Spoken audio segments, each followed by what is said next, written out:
Bueno, la diabetes es una enfermedad crónica, es una enfermedad, estoy hablando de la diabetes tipo 2, es una enfermedad crónica que fácilmente se puede controlar siempre y cuando se guarden unos ciertos parámetros. Hay que tener en cuenta que de las cosas más importantes en el manejo de la diabetes es la dieta, el ejercicio y, claro está, los medicamentos. Pero muy importante tener en cuenta la dieta y el ejercicio. Uno siempre se traza metas para lograr un control adecuado en el paciente y así evitar complicaciones crónicas.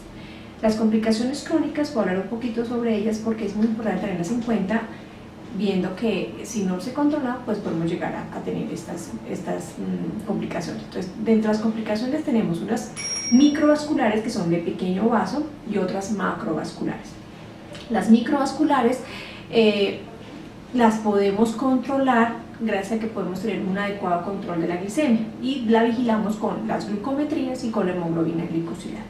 La hemoglobina glicosilada, la meta ideal es por debajo del 7%. ¿Y cómo hago yo para que la hemoglobina glicosilada, que me voy a hacer cada 3 meses, llegue a eso? Pues me hago control glucométrico. Las glucometrías me las hago en ayunas, que son muy importantes, pero también después de las comidas, que son las postprandiales, 2 horas después de las comidas. La glucometría en ayunas debe estar entre 80 y 130 y las postprandiales entre 90 y 150. La hemoglobina glicosilada, entonces si voy a tener ese control de glicemias, pues voy a llegar a una hemoglobina glicosilada por debajo del 7. Eso en cuanto a las microvasculares, pero también tengo que tener en cuenta las complicaciones macrovasculares y no solamente con el tener un control adecuado de la glicemia voy a llegar a eso, también se necesita el control adecuado del colesterol y los triglicéridos, que es el perfil de lípidos, ahí tiene que ser completo, donde va a incluir LDL, que es el colesterol malo, HDL, que es el colesterol bueno. El colesterol LDL, que es el malo, es el que va a obstruir las arterias o va a formar la placa de ateroma, tiene que estar por debajo de 100. Si ya ha habido un antecedente de infarto previo en el paciente con diabetes, se aspira a que la LDL esté por debajo de 70. El HDL es el colesterol bueno, ese tenemos que llevar a la meta de estar por encima de 45 y lo podemos hacer gracias al ejercicio. Entonces, ahí va el segundo ítem, que es ejercicio. Y por último, los triglicéridos tienen que estar por debajo de 150, que eso lo hacemos gracias a tener una buena dieta y buen ejercicio. Eso básicamente lo hacemos pues con nutrición, con una buena guía nutricional. La otra meta es tener una tensión arterial por debajo de 130-80, es lo ideal. Y la quinta meta es tener un adecuado peso, con índice de masa corporal que esté por debajo de 25, pero más que el índice de masa corporal, pensar en buscar un perímetro cintura que debe estar en los hombres por debajo de 94 y en las mujeres por debajo de 88.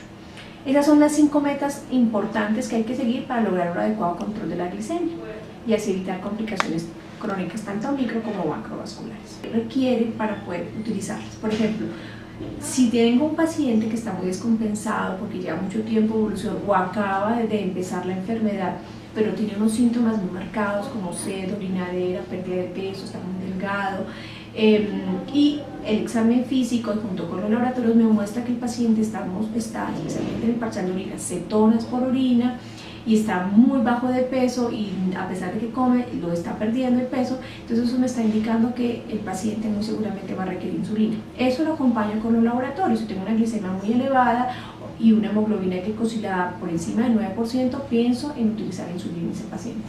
¿Cómo voy a hacer la insulina? Voy a empezar con una dosis de 0.25 a 0.5 unidades por kilo y dependiendo del tipo de insulina que voy a escoger, pues le ordenaré la dosis y la hora, el momento de su aplicación.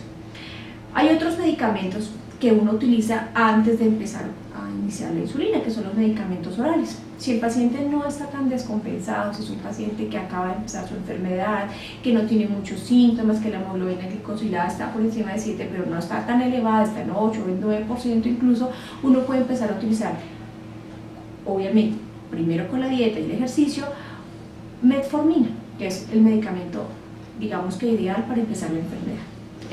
Metformina es muy noble, no se ha encontrado hasta ahora ningún efecto secundario mayor, a excepción de trastornos gastrointestinales que no en todos los pacientes lo presentan. Esta metformina se puede empezar con 1 vez al día, luego 2 veces al día, máximo 3, pero generalmente no requieren más de 2 veces al día y garantiza un adecuado control, lo pueden utilizar durante muchos años sin ningún inconveniente. Si ya vemos que el paciente avanza y a pesar de utilizar el medicamento, a pesar de estar justo con la dieta, el ejercicio, no logramos un adecuado control, entonces sí empezamos a buscar otro tipo de medicamentos de otra familia. Tenemos, por ejemplo, los inhibidores del DPP-4, que son los medicamentos recientes, más o menos, que han demostrado ser muy seguros en el momento del control de la enfermedad y seguros en el hecho de que no producen mayores efectos secundarios y garantizan un mejor control metabólico sin aumentar mucho el peso del paciente. Si vemos que definitivamente no pueden utilizarlo, pues pasamos a otro tipo de medicamentos como análogos del GLP-1, que esos ya vienen inyectados y que hacen que el paciente también pueda bajar de peso. También tenemos otra familia que son, esta sí es mucho más reciente, que son los bloqueadores de los receptores del SGLT2, que se utilizan, actúan a nivel del riñón, de los túbulos renales, y eso bloquea la reabsorción de glucosa, o sea, evita que el azúcar vuelva otra vez al riñón y vuelva a la circulación. Eso hace que elimine más el azúcar y a veces hace que pierda más rápidamente el paciente de peso. Esos son los medicamentos con los que contamos. Muchas gracias.